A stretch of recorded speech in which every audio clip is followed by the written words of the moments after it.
গত বছর মানে এই ২০-২৫ সালে আমাদের অনেকেরই হয়তো এমন একটা অনুভূতি হয়েছে যে জীবনটা যেন কোনো এক অদৃশ্য শক্তির প্রভাবে পুরোপুরি ভেঙে চুরে যাচ্ছে। একদম, অনেকের ক্ষেত্রেই এটা হয়েছে। মানে ধরুন কোনো দীর্ঘদিনের সম্পর্ক হঠাৎ শেষ হয়ে যাওয়া, বা পুরনো চাকরি থেকে ছিটকে পড়া, অথবা এমন কোনো পরিস্থিতি তৈরি হওয়া যা আগের সব সমীকরণ একেবারে পাল্টে দিয়েছে। রাইট। মনে হয়েছে যেন একটা প্রবল ঝড়ে সাজানো বাগান একেবারে লণ্ডভণ্ড হয়ে গেল। কিন্তু আমাদের আজকের সোর্স মেটেরিয়াল একটা ভীষণ চমকপ্রদ আর কিছুটা অস্বস্তিকর দাবি করছে। হ্যাঁ, অস্বস্তিকর তো বটে। দাবিটা হলো এই যে ২০-২৫ সালে যা কিছু ভেঙেছে বা হারিয়েছে তার কোনোটাই আসলে নিছক দুর্ঘটনা বা দুর্ভাগ্য ছিল না। একদমই না। সেটা নাকি ছিল গাণিতিকভাবে নির্ধারিত একটা ইভেকশন বা উচ্ছেদ প্রক্রিয়া। আর আজকের এই গভীর বিশ্লেষণে আমরা এমন একটা প্রাচীন ফ্রেমওয়ার্ক বা কাঠামো নিয়ে কথা বলবো যাকে নিউমেরোলজি বা সংখ্যার কম্পনের ভাষা বলা হয়। Vibrational language. হ্যাঁ, যা নিখুঁতভাবে ব্যাখ্যা করে কেন এই উচ্ছেদটা এত জরুরি ছিল। শুধু তাই নয়, এই একই গাণিতিক সূত্র ব্যবহার করে ২০-২৬ সালের একটা অত্যন্ত স্পষ্ট মনস্তাত্ত্বিক রোডম্যাপও তৈরি করা সম্ভব। ঠিক আছে, চলুন বিষয়টা একটু খুলে দেখা যাক। এখানে সবচেয়ে বড় ভুল ধারণাটা ভাঙা প্রয়োজন প্রথমে। আচ্ছা। নিউমেরোলজি বা সংখ্যা তত্ত্ব শুনলে অনেকের মনে হতে পারে এটা বুঝি কোনো জাদুকরী স্ফটিক গোলক বা রহস্যময় ভবিষ্যৎবাণী। হ্যাঁ, সাধারণ মানুষের ধারণা তো সেরকমই। কিন্তু প্রাচীন ইজিপশিয়ান সভ্যতা বা পিথাগোরাসের মতো গ্রিক দার্শনিকদের কাজ কিংবা আমাদের প্রাচীন বৈদিক শাস্ত্র বিশ্লেষণ করলে দেখা যায় তারা সংখ্যাকে ব্যবহার করতেন মহাবিশ্বের শক্তির ওঠানামা আর মানুষের মনস্তাত্ত্বিক প্যাটার্ন বোঝার জন্য। ওকে। এটা অনেকটা মিউজিক্যাল নোট বা সুরের মতো। প্রতিটি সংখ্যার একটা নিজস্ব ফ্রিকোয়েন্সি বা কম্পন আছে। ২০-২৬ সালকে যদি আমরা এই গাণিতিক আর মনস্তাত্ত্বিক জায়গা থেকে ডিকোড করি তবে দেখা যায় এটি এমন একটা পরিবর্তনের বছর যা গত এক দশকে কেউ দেখেনি। ও আচ্ছা, এই পরিবর্তনের মাত্রাটা ঠিক কতটা বিশাল সেটা বোঝার জন্য পেছনের মেকানিজমটা একটু পরিষ্কার হওয়া দরকার। নিশ্চয়ই। সোর্স মেটেরিয়াল বলছে ২০-২৬ সাল একটা সম্পূর্ণ নতুন শুরুর বছর। তো এর গাণিতিক ভিত্তিটা ঠিক কিভাবে কাজ করছে? ভিত্তিটা কিন্তু একেবারে সাধারণ গণিতের উপর দাঁড়িয়ে আছে। মানে এর প্রভাবটা বহুমাত্রিক হলেও হিসাবটা সোজা। কিরকম? আমরা যদি ২০-২৬ সালের প্রতিটি অঙ্ক আলাদা করে যোগ করি, মানে ২, ০, ২, ৬। একদম ২ + ০ + ২ + ৬, তাহলে যোগফল দাঁড়ায় ১০। এরপর ১ এবং ০ যোগ করলে আমরা চূড়ান্ত সংখ্যা পাই ১। আচ্ছা। নিউমেরোলজির পরিভাষায় ২০-২৬ সালটি হলো একটি ইউনিভার্সাল ইয়ার 1 বা সর্বজনীন ১ নম্বর বছর। ও, তার মানে গত বছর অর্থাৎ ২০-২৫ সাল ছিল একটা ইউনিভার্সাল ইয়ার ৯। হ্যাঁ, একদম ঠিক ধরেছ। আর ৯ মানে তো একটা সাইকেল বা চক্রের একেবারে শেষ বিন্দু, তাই না? রাইট। তার মানে আমি শুরুতে যে ঝড়ের কথা বলছিলাম, ওই যে সব ভেঙে ছুড়ে যাওয়া, ওটা আসলে কোনো দুর্ঘটনা ছিল না, বরং একটা ৯ বছরের পুরনো চক্রের শেষ পরিণতি ছিল। একদম তাই। নিউমেরোলজিতে মানব জীবন আর সময়কে ৯ বছরের সাইকেলে ভাগ করা হয়। একটা ইউনিভার্সাল ইয়ার ৯ হলো কম্পিউটারের ক্যাশ মেমোরি ক্লিয়ার করার মতো একটা প্রক্রিয়া। বাহ, দারুণ উপমা তো। হ্যাঁ, মানে এটা সমাপ্তির বছর। যে অভ্যাস, যে পেশা বা যে সম্পর্কগুলো আমাদের আর সামনের দিকে নিয়ে যাওয়ার ক্ষমতা রাখে না, প্রকৃতি সেগুলো জোর করে আমাদের জীবন থেকে সরিয়ে দেয়। প্রকৃতি আসলে শূন্যস্থান তৈরি করে। বুঝতে পেরেছি। পুরনো ভাঙাচোরা কাঠামোটা না ভাঙলে ২০-২৬-এর এই নতুন ইউনিভার্সাল ইয়ার 1-এ নতুন ইমারত গড়ে তোলার জন্য তো কোনো ফাঁকা জমিই পাওয়া যেত না। বিষয়টা দারুণ লজিক্যাল। তার মানে ২৫-এর ক্ষতিগুলো আসলে কোনো ক্ষতি নয়, বরং আগামী ৯ বছরের নতুন বিল্ডিং তৈরির জন্য একটা সাইট ক্লিয়ারেন্স ছিল। একদম পারফেক্টলি বলা যায় এটাকে। কিন্তু এই যে নতুন ইমারত তৈরির বছর, মানে এই ইউনিভার্সাল ইয়ার 1-এর মূল চালিকা শক্তিটা আসলে কি? বৈদিক নিউমেরোলজি অনুযায়ী এক সংখ্যার অধিপতি হলো সূর্য। সূর্য? হ্যাঁ, আর সূর্যের কাজই হলো সরাসরি আলো ফেলা, উত্তাপ ছড়ানো আর সবকিছু দৃশ্যমান করা। সূর্যের এনার্জি কিন্তু কোনো অজুহাত শোনে না। এটি হলো নেতৃত্ব, সাহস আর প্রবল আত্মসচেতনতার একটা শক্তি। রাইট। সূর্য যখন ঠিক মাথার ওপরে থাকে তখন কোনো ছায়া লুকিয়ে রাখার জায়গা থাকে না, তাই না? হ্যাঁ, তা তো বটেই। এই বছরটির চরিত্রও ঠিক সেরকম। এই বছর দাবি করে যে মানুষ যেন সামনে এগিয়ে আসে, দায়িত্ব নেয়, যারা দ্বিধায় ভুগবে বা নিজেদের লুকিয়ে রাখার চেষ্টা করবে। এই সূর্যের প্রবল তেজ কিন্তু তাদের জন্য বেশ কঠিন পরিস্থিতি তৈরি করবে। কিন্তু এখানেই তো একটা বড় প্রশ্ন এসে যায়। কি প্রশ্ন? সূর্যের এই প্রবল উত্তাপ তো পৃথিবীর সবার জন্য সমান আশীর্বাদ হয়ে আসবে না, তাই না? না, তা তো নয়। থিমেটিকভাবে চিন্তা করলে যাদের নিজেদের ভেতরের এনার্জিটা সোলার প্যানেলের মতো, তারা হয়তো এই উত্তাপটাকে কাজে লাগিয়ে নিজেদের জীবনের ইঞ্জিন চালাবে। একদম। কিন্তু যাদের ত্বক একটু বেশি সেন্সিটিভ, তারা তো রোদে রীতিমতো পুড়ে যাবে। খুব সুন্দর বলেছ কথাটা। সোর্স বলছে এই বছরের গতির সাথে জন্মগতভাবেই কিছু মানুষের অদ্ভুত একটা সামঞ্জস্য রয়েছে। চলুন প্রথমে সেই ফাস্ট মুভার্স বা গতির পূজারীদের নিয়ে কথা বলি। হ্যাঁ, যাদের মূল সংখ্যা 1, 5 বা 9। প্রথমেই সংখ্যা 1, যাদের জন্ম তারিখ 1, 10, 19 বা 28। সংখ্যা 1-এর মানুষদের মূল শাসকই হলো সূর্য। আর আমরা এখন প্রবেশ করেছি একটা ইউনিভার্সাল ইয়ার 1-এ। তার মানে এই মানুষগুলোর ওপর এখন সূর্যের ডাবল গ্র্যাভিটি বা দ্বিগুণ অভিকর্ষজ বল কাজ করছে। দ্বিগুণ সৌরশক্তি, এটা তো একটা পাওয়ার প্ল্যান্ট ওভারলোড হয়ে যাওয়ার মতো অবস্থা। হ্যাঁ, অনেকটা সেরকমই। এই বিশাল এনার্জির মনস্তাত্ত্বিক প্রভাবটা ঠিক কীরকম হতে পারে? ঠিক এই ওভারলোডের কারণেই বছরের শুরুতে, বিশেষ করে জানুয়ারি থেকে এপ্রিলের মধ্যে এদের একটা বড় মনস্তাত্ত্বিক সংকট তৈরি হয়। আচ্ছা। ভেতরের প্রচণ্ড শক্তির কারণে এদের মনে হয় যে আমি একাই সব পারব, অথবা আমার সিদ্ধান্তই চূড়ান্ত। একটা ইগো ক্ল্যাশ। একদম। সূর্যের এই দ্বিগুণ প্রভাব ইগো বা অহংকারকে এতটা বাড়িয়ে দেয় যে কর্মক্ষেত্রে বা ব্যক্তিগত জীবনে অন্যদের সাথে এদের প্রচণ্ড ঘর্ষণ শুরু হয়। আকাশে তো দুটো সূর্য একসাথে থাকতে পারে না। তা তো বটেই। তাই এদের বুঝতে হবে যে আলো ছড়ানোর পাশাপাশি অন্যদেরও জায়গা দিতে হবে। তার মানে বছরের শুরুতে এই অহংবোধটাই এদের সবচেয়ে বড় শত্রু। কিন্তু মে মাসের পর থেকে এই পরিস্থিতির নাকি একটা বড় পরিবর্তন হয়। সোর্স বলছে সেখানে কেরিয়ারের একটা বড় বাঁকবদল আছে। হ্যাঁ, কারণ মে মাস থেকে এরা এই প্রবল শক্তিটার সাথে মানিয়ে নিতে শিখে যান। ওকে। এই শক্তিটাকে আর অন্যদের দমানোর কাজে ব্যবহার না করে যখন এরা নিজেদের লক্ষ্যে ফোকাস করেন, তখন লিডারশিপ বা নেতৃত্বের একটা বিশাল জায়গা তৈরি হয়। দারুণ তো। আর এই ফোকাসটা ধরে রাখতে পারলে ডিসেম্বর নাগাদ এদের কাজের অভূতপূর্ব স্বীকৃতি মেলার সম্ভাবনা রয়েছে। এরপর আসি সেই মানুষগুলোর কথায় যাদের সোসে গতির পূজারী বলা হয়েছে, মানে সংখ্যা 5, যাদের জন্ম তারিখ 5, 14 বা 30। এদের সাথে সূর্যের এই এনার্জির সম্পর্কটা ঠিক কীরকম? 5 সংখ্যা শাসক হল বুধ গ্রহ। সৌরজগতের দিকে তাকালে দেখবেন বুধ হল সূর্যের সবচেয়ে কাছের গ্রহ, আর এর ঘোরার গতিও সবচেয়ে বেশি। হ্যাঁ, সবচেয়ে দ্রুত ঘোরে। 5 সংখ্যার মানুষেরাও ঠিক এই গ্রহটার মতোই। এরা অত্যন্ত দ্রুত চিন্তা করতে পারেন, যে কোনো পরিস্থিতির সাথে মানিয়ে নিতে পারেন, আর যোগাযোগে ভীষণ দক্ষ হন। 20-26 সালের এই তীব্র গতির সাথে এদের ভেতরের ফ্রিকোয়েন্সি একদম নিখুঁতভাবে মিলে যায়। মনে হবে যেন 25 সালের সমস্ত বাধা বা ট্রাফিক জ্যাম হঠাৎ করে দূর হয়ে গেছে, আর এরা একটা ফাঁকা হাইওয়ে পেয়ে গেছেন। একদম তাই।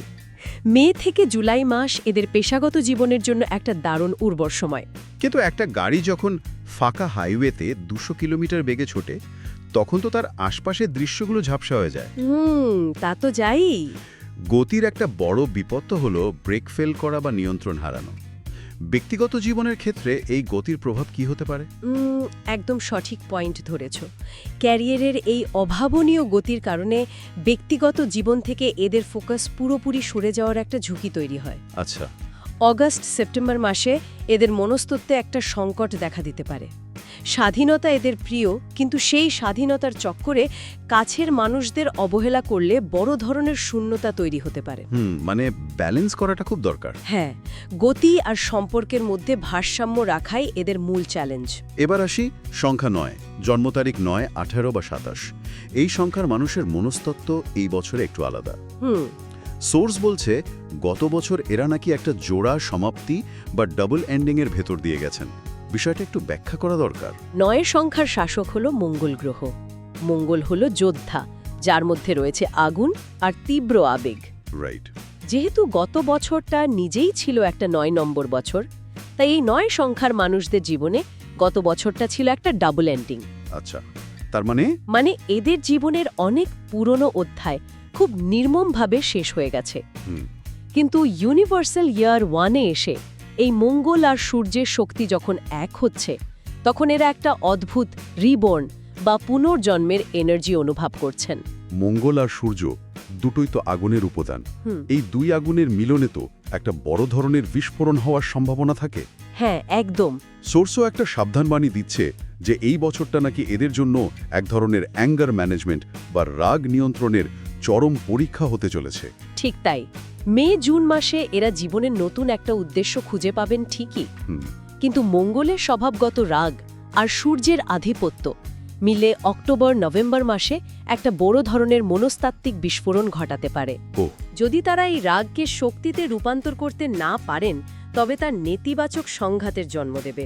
আমরা এতক্ষণ সেই মানুষগুলোর কথা বলছিলাম যাদের ভেতরের ইঞ্জিন এই বছরের আগুনের তাপে আরও জোরে দৌড়াচ্ছে।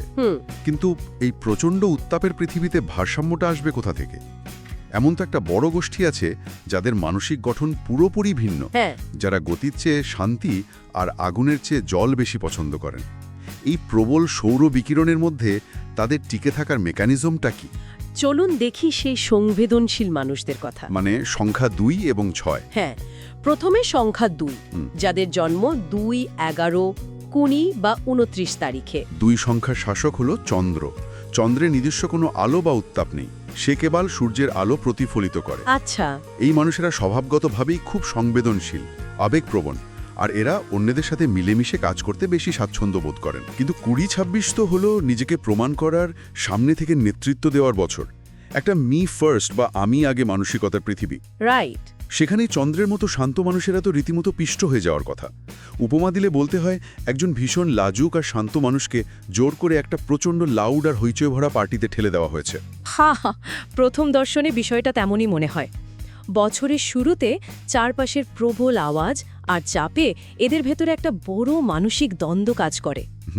মনে হয় সবকিছু খুব দ্রুত এগোচ্ছে, কিন্তু প্রকৃতির একটা চমৎকার ভারসাম্যের নিয়ম আছে। সেটা কি? অর্থনীতিতে যেমন চাহিদা আর যোগানের তত্ত্ব কাজ করে, এখানেও তাই। পুরো পৃথিবী যখন সূর্যের তাপে ফুটছে, চারপাশে যখন শুধুই আগ্রাসী মানুষ, তখন এই 2 সংখ্যার শান্ত মানুষগুলোর কদর হঠাৎ করে অনেক বেড়ে যায়। তার মানে উত্তপ্ত মরুভূমিতে এরাই হলেন সেই মরুদ্যান। ঠিক তাই। মে মাসের পর থেকে এরাই হয়ে ওঠেন একটা উত্তপ্ত বছরে এক পশলা শীতল জলের মতো। দারুণ। চারপাশের মানুষ যখন আগ্রাসী সিদ্ধান্তে ক্লান্ত হয়ে পড়ে, তখন তারা এই 2 সংখ্যার মানুষদের কাছে আসে শান্তির জন্য, পরামর্শের জন্য। আগস্ট-সেপ্টেম্বর মাসে এই স্থিতিশীল স্বভাবের কারণেই এদের কাছে বড় কোনো পার্টনারশিপ বা চুক্তির সুযোগ আসতে পারে। এদের শক্তিটা আগ্রাসনে নয়, বরং একটা নিরাপদ আশ্রয় তৈরি করার মধ্যে। দারুণ একটা মেকানিজম। এরপর আসি সংখ্যা 6। 6, 15 বা 24 তারিখের মানুষেরা, এরা শুক্র গ্রহের দ্বারা প্রভাবিত। সোর্স বলছে এদের সাইকোলজি হলো আদার্স ফার্স্ট বা অন্যরা আগে। এরা সবাইকে যত্ন করতে ভালোবাসেন। কিন্তু সূর্যের এনার্জি তো হলো মি ফার্স্ট। এটা তো একেবারে মুখোমুখি সংঘর্ষ। হ্যাঁ, আর এই মনস্তাত্ত্বিক সংঘর্ষটাই বছরের শুরুতে এদের জন্য একটা বড় কষ্টের কারণ হয়। আচ্ছা। এরা হয়তো পরিবার বা কাছের মানুষদের অনেক যত্ন নিচ্ছেন, কিন্তু পৃথিবী যেহেতু এখন 1 সংখ্যার প্রভাবে চলছে, সবাই নিজের কথা ভাবতেই বেশি ব্যস্ত। রাইট। সীমানা বা বাউন্ডারি ঠিক করা। জুলাই মাস থেকে এরা যখন বুঝতে পারেন যে সবাইকে খুশি করা সম্ভব নয়, তখন পরিস্থিতি শান্ত হতে শুরু করে। আর শুক্রের একটা বস্তুগত দিকও আছে, সৌন্দর্য, শিল্প বা লাক্সারি। আচ্ছা। অক্টোবর-নভেম্বর মাসে শুক্রের শক্তি খুব জোরালো হয়, তাই এই ইন্ডাস্ট্রিগুলোর সাথে যারা যুক্ত তারা অপ্রত্যাশিত একটা আর্থিক লাভের মুখ দেখতে পারেন। বেশ, উত্তাপ আর আবেগের এই স্পেকট্রাম থেকে আমরা এবার একটু বেরিয়ে আসি। এবার আমরা নজর দেব সেই মানুষগুলোর দিকে যারা এই হইচই বা আবেগের বাইরে গিয়ে জীবনকে একটা স্ট্রাকচার বা কাঠামোর মধ্যে দেখতে ভালোবাসেন। মানে স্প্রেডশিট আর রুটিনের কারিগররা। একদম। প্রথমে সংখ্যা 4 এবং 8।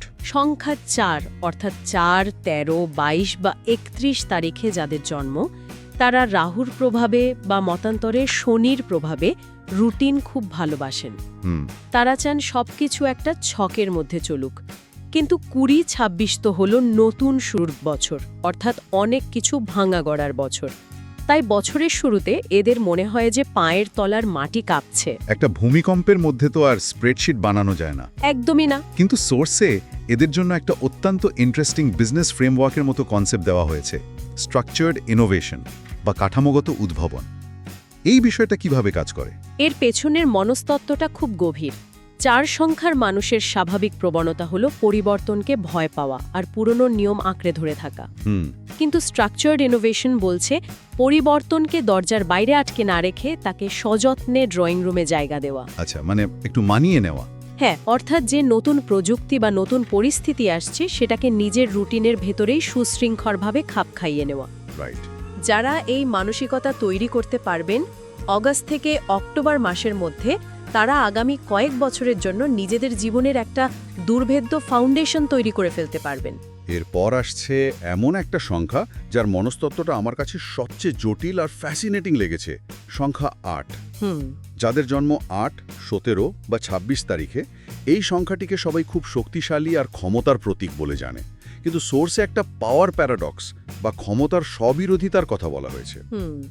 আমরা জানি সূর্যের শক্তি হলো রাজার মতো, আর 8-এর অধিপতি শনি হলো ন্যায়ের বিচারক। পৌরাণিক গল্পেও তো এদের দুজনের সাপে নেউলে সম্পর্ক। তাহলে এই দুজনের সংঘর্ষ থেকে ক্ষমতা তৈরি হয় কিভাবে? এই প্রশ্নটাই 8 সংখ্যার মানুষদের 2026 সালের মূল চাবিকাঠি। সূর্যের অহংকার আর শনির বিচার, এই দুটোর ঘর্ষণ মানে হলো এই বছরটি এই মানুষদের জন্য আক্ষরিক অর্থেই মহাবিশ্বের একজন কড়া অডিটরের মতো কাজ করবে। অডিটর? হ্যাঁ, পাওয়ার প্যারাডক্স মানে হলো ক্ষমতা এখানে এমনি এমনি হাতে আসবে না। কেউ যদি ভাবে যে গত বছর সে কোনো শর্টকাট নিয়েছিল বা কাউকে ফাঁকি দিয়েছিল, তবে এই বছরের শুরুতেই শনি তার বিল পাঠাবে। এখানে কর্মফল বা কার্মার হিসাব একদম হাতে নাতে। তার মানে ইউনিভার্সাল ইয়ার 1-এর এই সূর্যের আলোতে কোনো চুরি বা ফাঁকিবাজি লুকিয়ে রাখা সম্ভব নয়। একদমই নয়। সূর্য সব আলোকিত করে দেবে আর শনি তার বিচার করবে। বাপরে! তবে যারা সম্পূর্ণ সততা আর শৃঙ্খলার সাথে কাজ করবেন, এই একই অডিটর তাদের বিশাল পুরস্কারও দেবে। মে থেকে জুলাই মাসে তারা কর্মক্ষেত্রে বড় ধরনের স্বীকৃতি পাবেন। আচ্ছা। আর ডিসেম্বরের দিকে গেলে দেখা যাবে এই ঘোষণের ফলেই তারা নিজেদের কাজের এমন একটা শক্ত সাম্রাজ্য দাঁড় করিয়ে ফেলেছেন যা কেউ টলাতে পারবে না। অসাধারণ একটা অ্যানালাইসিস। এবার আসি আমাদের শেষ গ্রুপের কথায়, চিন্তাবিদ আর সৃজনশীল মানুষেরা, সংখ্যা 3 এবং 7। 3, 12, 21 বা 30 তারিখে জন্মানো মানুষরা বৃহস্পতির দ্বারা প্রভাবিত। সোর্স বলছে এরা নাকি এবছর সৃজনশীলতার চরম শিখরে থাকবেন। রাইট। বৃহস্পতি তো সবকিছুকে প্রসারিত করে বা এক্সপ্যান্ড করে, তার মানে কি এদের মস্তিষ্কে আইডিয়ার একটা বিস্ফোরণ ঘটবে? ঠিক তাই, আইডিয়ার বিস্ফোরণ ঘটবে। কিন্তু সমস্যা হলো একটা নির্দিষ্ট পাইপলাইন বা ব্যারেল ছাড়া বিস্ফোরণ হলে তো সেটা শুধু বিশৃঙ্খলাই তৈরি করে। হ্যাঁ, তা তো বটেই। 3 সংখ্যার মানুষদের মূল চ্যালেঞ্জই হলো ফোকাস ধরে রাখা। এরা একসাথে 10টা কাজ শুরু করে দেন। শুরুর দিকে হয়তো কোনোটাই ঠিকমতো শেষ করতে পারেন না। আচ্ছা। কিন্তু মে মাস থেকে এদের এই ছড়ানো ছিটানো আইডিয়াগুলো একটা নির্দিষ্ট রূপ পেতে শুরু করে। এদের প্রকাশের ক্ষমতা খুব জোরালো হয়। সোর্স বলছে জুলাই অগস্ট মাসে এদের জীবনে একটা ক্রিয়েটিভ ফার্টিলিটি বা সৃজনশীল উর্বরতার সময় আসবে। কিন্তু পাশাপাশি একটা সতর্ক বার্তাও আছে। অক্টোবর নভেম্বরে গসিপ বা ভুল বোঝাবুঝির একটা বিপদ আছে। এর কারণ হলো 3 সংখ্যার মানুষেরা কথা বলতে খুব ভালোবাসেন, আর এই বছর যেহেতু সবার নজর একে অপরের দিকে, তাই এদের কোনো নির্দোষ মন্তব্য অন্যরা ভুলভাবে ব্যাখ্যা করতে পারে। তাই শব্দ চয়নের ক্ষেত্রে এই সময়টা একটু সাবধানে পা ফেলা জরুরি। আর সবশেষে দ্য ডিপ ডাইভার্স, সংখ্যা 7। 7, 16 বা 25 তারিখে যারা জন্মেছেন, নেপচুনের প্রভাবে বা কেতুর প্রভাবে, এরা স্বভাবগতভাবেই ইন্ট্রোভার্ট বা অন্তর্মুখী। হ্যাঁ। এখন প্রশ্ন হলো 2026 সাল যেখানে দাবি করছে যে সবাইকে ভিজিবল বা দৃশ্যমান হতে হবে, সেখানে এই মানুষগুলো যারা নিজেদের গুটিয়ে রাখতে ভালোবাসে, তারা সারভাইভ করবে কিভাবে? এটা একটা দারুণ বৈপরীত্য। বাইরের পৃথিবী যখন চিৎকার করে বলছে অ্যাকশন নাও, 7 সংখ্যার মানুষেরা তখন আসলে বেসমেন্টে বসে পুরো ইমারাতের ব্লুপ্রিন্ট বা নকশা তৈরি করছেন। বাহ! বাহ্যিক দৃষ্টিতে এদের নিষ্ক্রিয় মনে হলেও এরা আসলে ভেতরে ভেতরে গভীর আত্মবিশ্লেষণে মগ্ন, আর এই কাজটাও সমান জরুরি। জুলাই আগস্ট মাসে এদের জীবনে এমন কোনো মেন্টর, গাইড বা এমনকি কোনো গভীর দর্শন সমৃদ্ধ বইয়ের আগমন ঘটতে পারে যা এদের চিন্তাধারাকে একদম ক্রিস্টাল ক্লিয়ার করে দেবে। আর তার ফলেই সেপ্টেম্বর অক্টোবরে তাদের এই ভেতরের কাজগুলো, মানে হতে পারে সেটা কোনো গবেষণা, লেখালেখি বা শিক্ষকতা, রাইট, সবাই দেখতে পাবে আর তারা বড় ধরনের সাফল্য পাবেন। ঠিক তাই। বছরের শেষে গিয়ে এরা আধ্যাত্মিক আর বস্তুগত জীবনের একটা নিখুঁত ভারসাম্য তৈরি করতে পারবেন। আমরা একেবারে আলোচনার শেষ পর্যায়ে চলে এসেছি। এই যে এতক্ষণ ধরে আমরা বিভিন্ন সংখ্যার শক্তি, দুর্বলতা আর মনস্তাত্ত্বিক মেকানিজম নিয়ে কথা বললাম, এর মূল উদ্দেশ্য কিন্তু কেবল একটা ইন্টেলেকচুয়াল আলোচনা নয়। সোর্স মেটেরিয়ালের সবচেয়ে গুরুত্বপূর্ণ বার্তাটা হলো নিউমেরোলজির এই সংখ্যাগুলো কিন্তু পাথরে খোদাই করা কোনো ভাগ্যলিপি নয়, এরা কেবল একটা আয়না। ঠিক বলেছ। সংখ্যাগুলো শুধু দেখায় রাস্তার কোথায় গর্ত আছে আর কোথায় হাইওয়ে ফাঁকা, কিন্তু গাড়ির স্টিয়ারিংটা থাকে মানুষের নিজের হাতেই। একদম। 2026 সাল চিৎকার করে বলছে যে এটা নতুন কিছু নির্মাণের সময়। পুরনো জঞ্জাল তো 25 সালেই পরিষ্কার হয়ে গেছে। এখন যে স্বপ্ন বা উদ্যোগ এতদিন সযত্নে লুকিয়ে রাখা হয়েছিল, সেটাকে সূর্যের আলোয় বের করে আনার সময় এসেছে। আয়না শুধু ফ্রিকোয়েন্সি দেখায়, কিন্তু সিদ্ধান্ত নেওয়ার ক্ষমতা আমাদেরই। আর আজকের এই গভীর বিশ্লেষণ শেষ করার আগে সোর্স মেটেরিয়ালের উপর ভিত্তি করে একটা নতুন আর উদ্দীপক চিন্তার খোরাক রেখে যেতে চাই। সেটা কি? আমরা দেখলাম যে এই ইউনিভার্সাল ইয়ার 1-এ প্রত্যেকটা সংখ্যার নিজস্ব কিছু প্রবল শক্তি আর কিছু স্বাভাবিক দুর্বলতা বা ডেফিসিট আছে। একটা প্রশ্ন জাগতে পারে, আমরা কি এই জ্ঞানটাকে নিজেদের জীবনে হ্যাক হিসেবে ব্যবহার করতে পারি না? মানে? ধরুন একজন গতির পূজারী 5 সংখ্যার মানুষ, যে জানে সে যে কোনো সময় ব্রেক ফেল করতে পারে, সে যদি স্বেচ্ছায় একজন শান্ত এবং স্থিতিশীল 2 সংখ্যার মানুষের সাথে কোনো ব্যবসায়িক পার্টনারশিপ বা গভীর বন্ধুত্ব তৈরি করে। ওহ, দারুণ পয়েন্ট। অথবা একজন সৃজনশীল কিন্তু বিশৃঙ্খল 3 সংখ্যার মানুষ যদি একজন রুটিন পাগল 4 সংখ্যার মানুষের সাথে কাজ শুরু করে। অসাধারণ। যদি মানুষ তার নিজের ভাইব্রেশনাল দুর্বলতাগুলোকে অন্যের শক্তির সাথে মিলিয়ে একটা নিখুঁত সিম্বায়োটিক সম্পর্ক তৈরি করে, তাহলে কি এই 2026 সালের প্রবল সৌরবিকিরণকে সম্পূর্ণ নিজেদের আয়ত্তে নিয়ে আসা সম্ভব নয়? একদম সম্ভব। এটা একটা দারুণ ভাবনা। এই প্রশ্নটা নিয়েই আজকের এই গভীর বিশ্লেষণটি শেষ করছি। আগামী দিনগুলোর মনস্তাত্ত্বিক রোডম্যাপ এখন অনেকটাই স্পষ্ট। বাকিটা নির্ভর করছে স্টিয়ারিংটা কে কিভাবে ঘোরাচ্ছে তার ওপর।